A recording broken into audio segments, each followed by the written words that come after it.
Chicken Afghani ব্যাপারটা অনেকদিন ধরেই ট্রাই করার ইচ্ছে ছিল, শেষ অব্দি এখানে এসে খেয়েই ফেললাম। কেমন লাগলো বলছি। চলে গিয়েছিলাম নর্থ কলকাতার আরো একটা পপুলার এবং হেরিটেজ রেস্তোরাঁ নবম আলোনসোতে।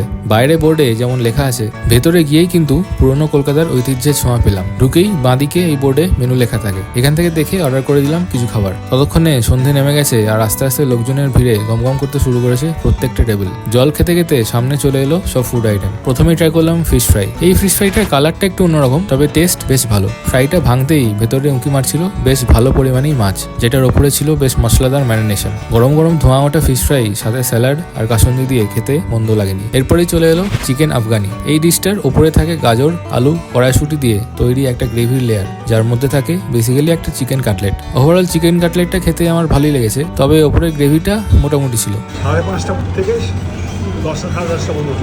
হাতিবাগান মোড় থেকে শোভাবাজার মেট্রোর দিকে একটু এগোলেই বাঁদিকেই পড়বে এই রেস্টুরেন্ট।